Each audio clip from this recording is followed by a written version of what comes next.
श्री राम ने युद्ध में भगवान शिव पर पाशुपतास्त्र से प्रहार किया। भगवान श्री राम भगवान श्री विष्णु के सातवें अवतार हैं, जिन्होंने त्रेता युग में अवतार लिया।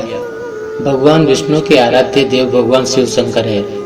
तब यह प्रश्न उठता है कि राम यानी विष्णु अपने आराध्य देव शिव से युद्ध कर उन पर उन्हीं के द्वारा दिए गए पाशुपतास्त्र से प्रहार कैसे कर सकते हैं। लेकिन पुराणों में इस बात का उल्लेख मिलता है कि श्री राम ने भोलेनाथ से युद्ध कर उन पर पाशुपतास्त्र से प्रहार किया था। बात उन दिनों की है जब श्री राम का अश्वमेध यज्ञ चल रहा था।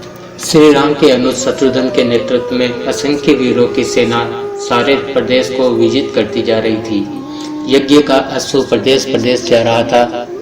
इस क्रम में कई राजाओं के द्वारा यज्ञ का घोड़ा पकड़ा गया, लेकिन अयोध्या की सेना के आगे उन्हें झुकना पड़ा। शत्रुघ्न के अलावा सेना में हनुमान, सुग्रीव और भरत पुत्र पुष्कल सहित कई महारथी उपस्थित थे, जिन्हें जीतना देवता के लिए भी संभव नहीं था। कई जगह भ्रमण करने के बाद यज्ञ का घोड़ा देवपुर पहुंचा, जहां राजा वीरमणि का राज्य था। राजा वीरमणि अति धर्मनिष्ठ तथा श्री राम एवं महादेव के अनन्य भक्त थे। उनके दो पुत्र रुक्मागध और सुकंद वीरों में श्रेष्ठ थे। राजा वीरमणि के भाई वीर सिंह भी एक महारथी थे। राजा वीरमणि ने भगवान शंकर की तपस्या कर उन्हें प्रसन्न किया था और महादेव ने उन्हें उनकी और उनके पूरे राज्य की रक्षा का वरदान दिया था। महादेव के द्वारा रक्षित होने के कारण कोई भी उनके राज्य पर आक्रमण करने का साहस नहीं करता था। जब अश्व उनके राज्य में पहुंचा तो राजा वीरमणि पुत्र रुक्मागध ने उसे बंदी बना लिया और अयोध्या के सैनिकों से कहा कि यज्ञ का घोड़ा उनके पास है, इसलिए वे जाकर शत्रुघ्न से कहें कि विधिवत युद्ध कर वो अपना अश्व छुड़ा ले। जब रुक्मागध ने यह सूचना अपने पिता को दी तो वो बड़े चिंतित हुए और अपने पुत्र से कहा कि अनजाने में तुमने श्री राम के यज्ञ का घोड़ा पकड़ लिया है। श्री राम हमारे मित्र है और उनसे शत्रुता करने का कोई औचित्य नहीं है, इसलिए तुम यज्ञ का घोड़ा वापस लौटा आओ। इस पर रुक्मागध ने कहा कि हे पिताश्री, मैंने तो उन्हें युद्ध की चुनौती भी दे दी है, अतः अब उन्हें बिना युद्ध के अश्व लौटाना हमारा और उनका दोनों का अपमान होगा। अब तो जो हो गया है उसे बदला नहीं जा सकता, इसलिए आप मुझे युद्ध की आज्ञा दें। पुत्र की बात सुनकर वीरमणि ने उसे सेना सुसज्जित करने की आज्ञा दे दी।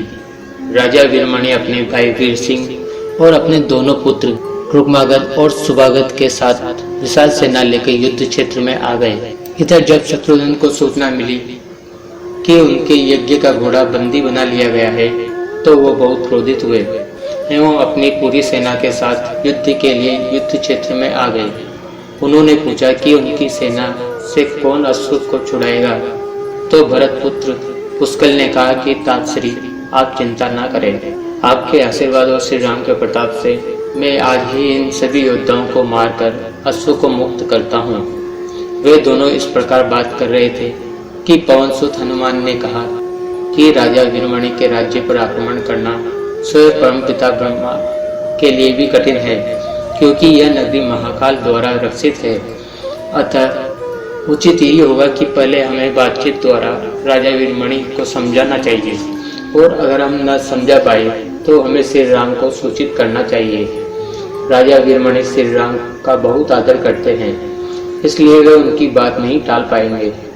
हनुमान की बात सुनकर श्री शत्रुघ्न बोले, हमारे रहते अगर श्री राम को युद्ध भूमि में आना पड़े, यह हमारे लिए अत्यंत लज्जा की बात है। अब जो भी हो, हमें युद्ध तो करना ही पड़ेगा। यह कहकर वह सेना सहित युद्ध भूमि में पहुंच गए। भयानक युद्ध छिड़ गया। भरत पुत्र पुष्कल सीधा जाकर राजा वीरमणि से भिड़ गया। दोनों अतुलनीय वीर थे। वह दोनों तरह तरह के शस्त्रों का प्रयोग करते हुए युद्ध करने लगे। हनुमान राजा वीरमणि के भाई महापराक्रमी वीर सिंह से युद्ध करने लगे। रुक्मागध और सुभागध ने शत्रुओं पर दावा बोल दिया। पुष्कल और वीरमणि में बड़ा घमासान युद्ध हुआ। अंत में पुष्कल ने वीरमणि पर 8 नाराज बाणों से वार किया। इस वार को राजा वीरमणि सह नहीं पाए और मूर्छित होकर अपने रथ पर गिर पड़े। वीर सिंह ने हनुमान पर कई अस्त्रों का प्रयोग किया, पर उन्हें कोई हानि न पहुंचा सके। हनुमान ने एक विकट पेड़ से वीर सिंह पर वार किया। इससे वीर सिंह रक्तवमन करते हुए मूर्छित हो गए। उधर श्री शत्रुघ्न और राजा वीरमणि के पुत्रों में असाध्य युद्ध चल रहा था। अंत में कोई चारा न देखकर शत्रुघ्न ने दोनों भाइयों को नागपाश में बांध लिया। अपनी विजय देख शत्रुघ्न की सेना के सभी वीर सिरनाद करने लगे। उधर राजा वीरमणि की मूर्छा दूर हुई तो उन्होंने देखा कि उनकी सेना हार के कगार पर है। यह देखकर उन्होंने भगवान रुद्र महादेव शंकर का स्मरण किया। महादेव ने अपने भक्तों को मुसीबत में जानकर वीरभद्र के नेतृत्व में नंदी भृंगी सहित सारे गणों को युद्ध क्षेत्र में भेज दिया। महाकाल के सारे अनुचर उनकी जय जयकार करते हुए अयोध्या की सेना पर टूट पड़े। शत्रुघ्न, हनुमान और सारे लोगों को लगा कि जैसे प्रलय आ गया हो। जब उन्होंने भयानक मुख वाले रुद्रावतार वीरभद्र, नंदी भृंगी सहित महादेव की सेना देखी तो सारे सैनिक भय से कांप उठे। शत्रुघ्न ने हनुमान से कहा कि जिस वीरभद्र ने बात ही बात में दक्ष प्रजापति का मस्तक काट डाला था और तेज और समता में स्वयं महाकाल के समान है, उसे युद्ध में कैसे हराया जा सकता है।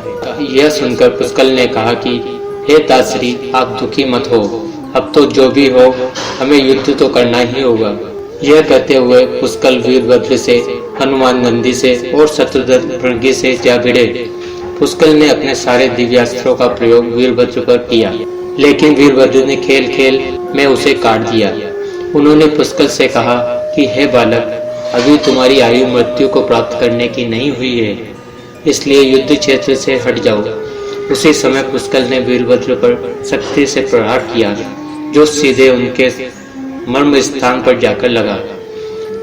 इसके बाद वीरभद्र ने क्रोध से थर्राते हुए एक त्रिशूल से पुष्कल का मस्तक काट लिया और भयानक सिरनाद किया। उधर भृंगी आदि गणों ने शत्रुघ्न पर भयानक आक्रमण कर दिया। अंत में भृंगी ने महादेव के दिए पास से शत्रुघ्न को बांध दिया। हनुमान अपनी पूरी शक्ति से नंदी से युद्ध कर रहे थे। उन दोनों ने ऐसा युद्ध किया जैसा पहले किसी ने नहीं किया था। दोनों श्री राम के भक्त थे और महादेव के तेज से उत्पन्न हुए थे। काफी देर लड़ने के बाद कोई उपाय न देखकर नंदी ने शिवास्त्र का प्रयोग कर हनुमान को पराभूत कर दिया। अयोध्या की सेना की हार देखकर राजा वीरमणि की सेना में जबरदस्त उत्साह आ गया और वह बाकी बचे सैनिकों पर टूट पड़े। यह देखकर हनुमान ने शत्रुघ्न से कहा कि मैंने आपसे पहले ही कहा था कि ये नगरी महाकाल द्वारा रक्षित है, लेकिन आपने मेरी बात नहीं मानी। अब इस संकट से बचाव का एक ही उपाय है कि हम सब श्री राम को याद करें। ऐसा सुनते ही सारे सैनिक शत्रुघ्न, पुष्कल एवं हनुमान सहित श्री राम को याद करने लगे। अपने भक्तों की पुकार सुनकर श्री राम तत्काल ही लक्ष्मण और भरत के साथ वहां आ गए। अपने प्रभु को आया देख सभी हर्षित हो गए एवं सबको ये विश्वास हो गया कि अब हमारी विजय निश्चित है। श्री राम के आने पर जैसे पूरी सेना में प्राण का संचार हो गया। श्री राम ने सबसे पहले शत्रुघ्न को मुक्त कराया और उधर लक्ष्मण ने हनुमान को मुक्त करा दिया। जब श्री राम, लक्ष्मण और भरत ने देखा कि पुष्कर मृत्यु को प्राप्त हो चुके हैं तो उन्हें बड़ा दुख हुआ। भरत तो शोक में मूर्छित हो गए। श्री राम ने क्रोध में आकर वीरभद्र से कहा कि तुमने जिस प्रकार पुष्कल का वध किया है उसी प्रकार अब अपने जीवन का अंत भी समझो। ऐसा करते हुए श्री राम ने सारी सेना के साथ शिवगणों पर धावा बोल दिया।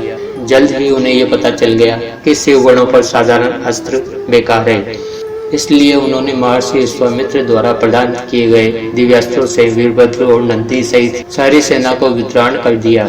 श्री राम के प्रताप से पार न पाते हुए सारे गणों ने एक स्वर में महादेव को आह्वान करना शुरू कर दिया। जब महादेव ने देखा कि उनकी सेना बड़े कष्ट में है तो वे स्वयं युद्ध क्षेत्र में प्रकट हुए। इस अद्भुत दृश्य को देखने के लिए परमपिता ब्रह्मा सहित सारे देवता आकाश में स्थित हो गए। जब महाकाल ने युद्ध क्षेत्र में प्रवेश किया तो उनके तेज से श्री राम की सारी सेना मूर्छित हो गई।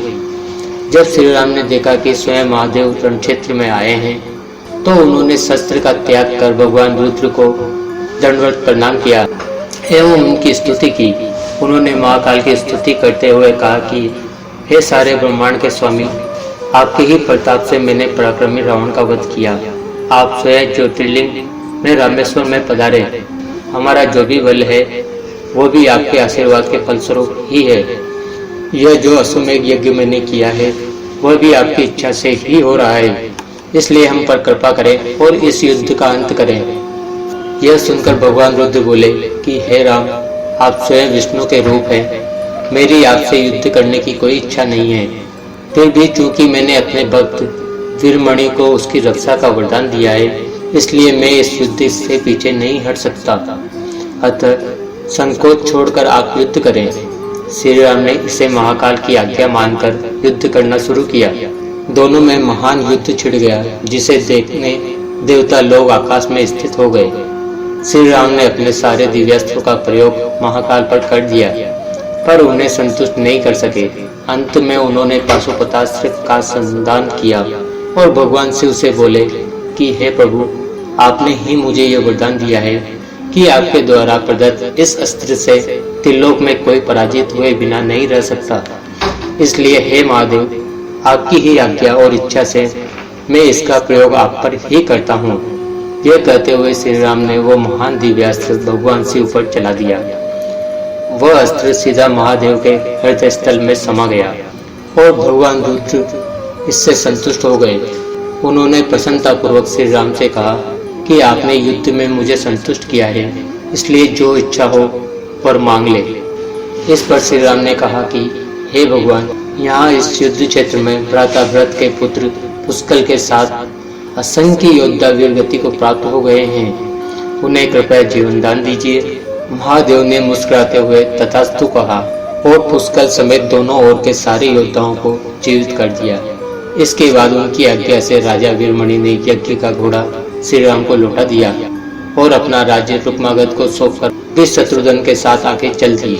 यदि आपको यह वीडियो अच्छी लगी हो तो कृपया लाइक और सब्सक्राइब कर बेल बटन को ऑन कर दीजिए, ताकि इस तरह की और भी वीडियो आपको सबसे पहले मिल सके।